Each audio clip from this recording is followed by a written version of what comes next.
Vamos ahora a saludar a un amigo de este espacio, al gran politólogo Antonio Atolini, quien tiene mucho que decirnos acerca del último informe de gobierno del presidente López Obrador, del cuarto informe de gobierno del presidente López Obrador. Y me da mucho gusto por fin compartir micrófonos con él. ¿Cómo estás, tocayo?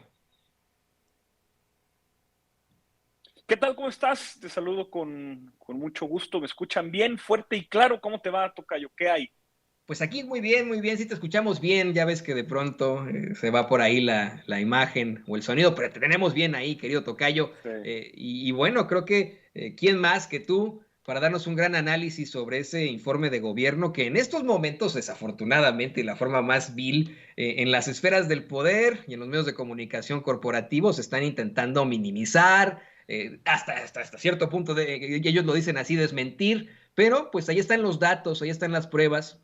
El presidente López Obrador presentó con pruebas una serie de avances y cómo es que, en todo caso, ya se convierte en una figura histórica. Hoy también presumía en la conferencia de prensa mañanera que continúa siendo el segundo líder con mayor aprobación a nivel mundial después del primer ministro de la India, Narendra Modi, disculpe usted, y pues ahí está, ¿no? Esta situación muy clara del presidente López Obrador. ¿Qué nos puedes decir de su informe, querido Toño? Creo que el presidente López Obrador no informa gran cosa, digamos, no es una novedad. Déjame te digo por qué. El presidente López Obrador realiza el día de ayer, 1 de septiembre, la decimoquinta rendición de cuentas en lo que va de su mandato, porque el presidente se comprometió que en el año, o en el año, en cada año, él iba a hacer 4 informes de actividades, llamémosle así.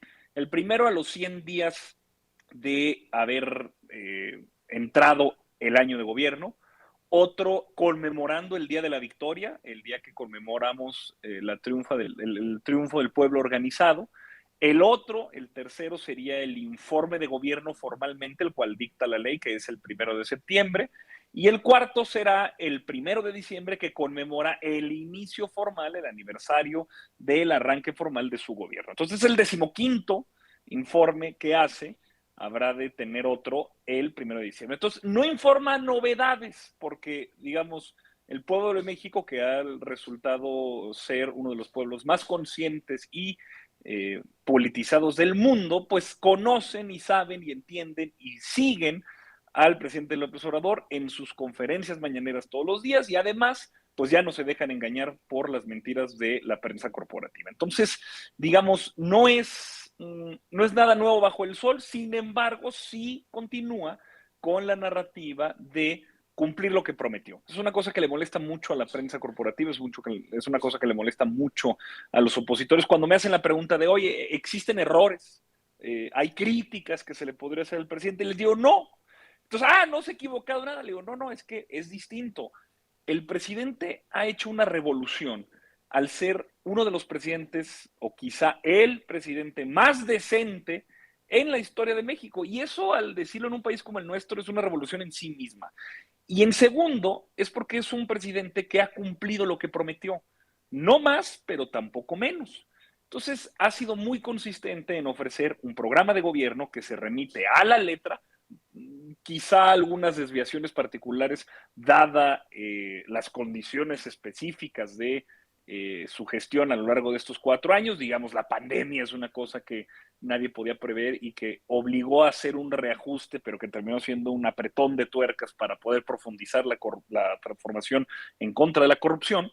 Entonces, anuncia, pues, el alto número de o la alta recaudación fiscal, la alta recaudación de impuestos que se hace a partir de la reestructuración en las 50 aduanas del país. Se habla de la cantidad de dinero que se ha rescatado por no condonar, y rescatado porque verdaderamente era dinero que tenía secuestrado, dinero que no era que es del Estado mexicano, pero que nunca estuvo con él, que era el dinero que tenía secuestrado los grandes empresarios al no pagar impuestos, deudas por pagar que se quedaban años y años y años, y ahora el presidente López Obrador y su gobierno han sabido que el interés público está por encima del interés privado y han cobrado esos impuestos. También tenemos una inversión histórica en infraestructura en materia energética, tanto en Pemex como en la Comisión Federal de Electricidad, algo que tampoco es novedad. El presidente siempre ha abonado a la soberanía energética y siempre ha defendido a nuestras empresas paraestatales como pilar de desarrollo, palancas de desarrollo, que en realidad lo son y así funcionan.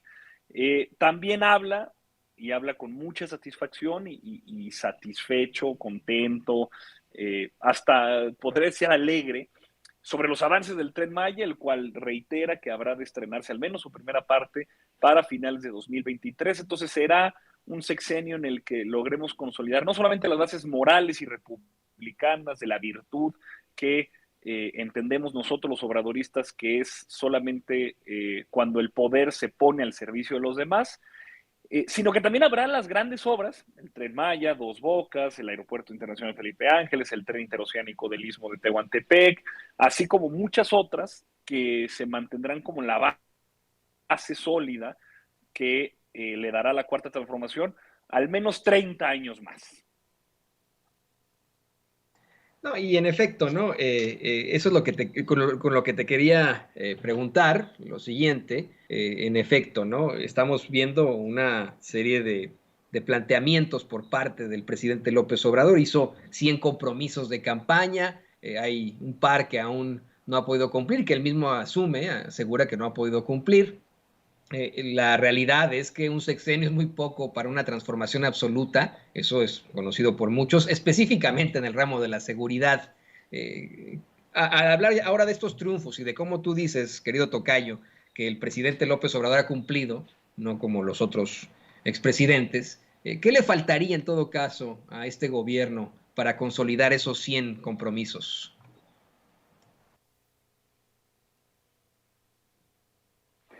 Tiempo, verdaderamente tiempo, pero sobre todo, mira, mucho nos piden los opositores que hagamos autocrítica y que hablemos de los errores. No, es que no, mi ciela, no son errores de este gobierno, sino grandes faltas democráticas por parte de la oposición. Miren, hay que abogar, y te invito a que promovamos mucho esta discusión, hay que abogar porque en este país la derecha y los conservadores que quizá tengan ideas distintas a las nuestras y habrán de defender con uñas y dientes que las cosas no cambien. Mira, de todas maneras, habremos de defender la democracia y les ganaremos una y otra vez en las urnas, pero requerimos tener antes de discutir la política de seguridad y antes de discutir sobre cómo poder proceder con una política pública, una directriz, un reglamento, una ley, cómo resolver ese problema, requerimos fundamentalmente en México que haya un acuerdo, un pacto mínimo de decencia sobre el cual todas las fuerzas políticas, principalmente la oposición, se suscriba y respete. No es posible que les encante como pose, como impostura, casi como una actividad neurótica, repetir como merolicos y llenarse la boca del dolor, de la infamia, de la tragedia que es este país, que se ha convertido en una fosa común, herencia de los gobiernos con los que ellos estuvieron muy cómodamente sentados.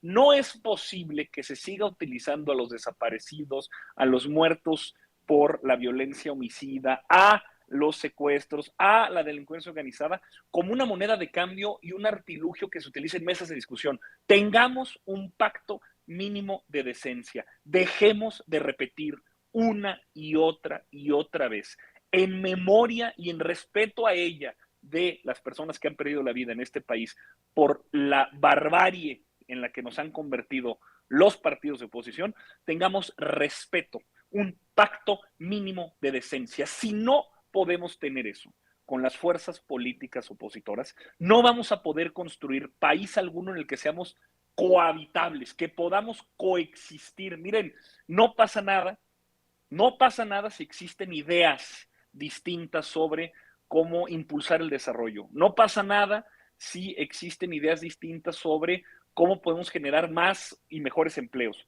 Siempre y cuando no se robe, no se miente y no se traicione al pueblo, pero sobre todo se respete la memoria de quienes hoy ya no tienen voz, así vamos a poder construir un México plural, incluyente, diverso, que no polarice. Pero mientras la derecha rancia en este país se siga llenando la boca de la memoria de nuestros desaparecidos y de nuestros asesinados y asesinadas, porque son nuestros, de todos y de todas. Es una sociedad que nos hacen falta tantos y tantos nombres. Si no tenemos ese piso mínimo de decencia, no vamos a poder avanzar. Entonces, no. El presidente López Obrador es un humanista y el movimiento obradorista es pacífico. Nunca se ha quebrado un solo vidrio para alcanzar los objetivos políticos. Lo que necesitamos es que la oposición, las Kenias López Rabadán, las Lili Telles, todos estos hombres y mujeres que existen en el foro público y que de manera neurótica repiten una y otra vez la cifra de muertos, pero sin tener la más mínima decencia de reconocer que este país es un cementerio por esos partidos.